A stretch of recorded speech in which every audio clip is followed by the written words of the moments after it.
in the Indiana House have passed legislation that will force your doctor to read you a script written by the Indiana state legislature.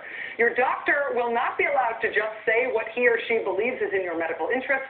Your doctor will be forced by law to say out loud to you and to put in writing information that is not true about an imaginary link between having an abortion and getting breast cancer.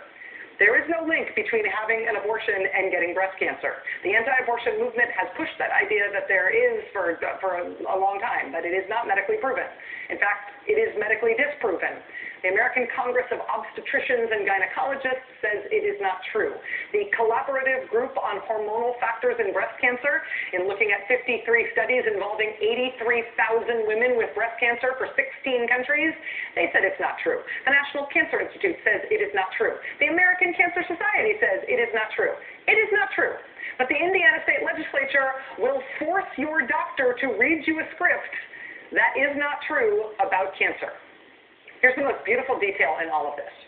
As the Indiana legislature continues to wrangle over this bill, it has passed the House and it's now being debated over in the state Senate, where a senator, a Democrat, suggested a rather modest amendment.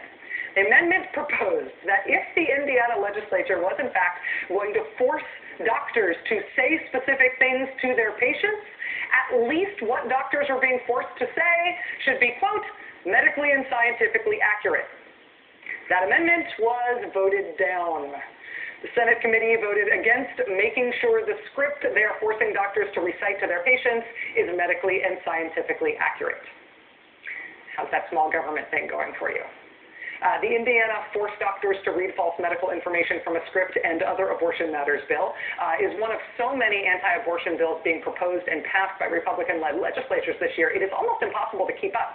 On our staff, we have been trying to keep track of them in what had been a big sort of crowdsourced Frankenstein's monster-style word processing document full of hyperlinks and endnotes and pictures and stuff. We finally had to convert those notes into a spreadsheet. In Florida alone, there are at least 18 anti-abortion bills moving through the state legislature. At least 18 bills put forward by conservatives to increase the power of the government to monitor all the pregnancies in the state and maybe squeeze into your doctor's appointment with you as well. Last week, one Florida state representative, a Democrat, had become so frustrated with this state of things, with not just the conservatives' push to make the government in Florida so big that it could monitor every pregnancy in the state, but their simultaneous insistence that they're the small government party, he responded by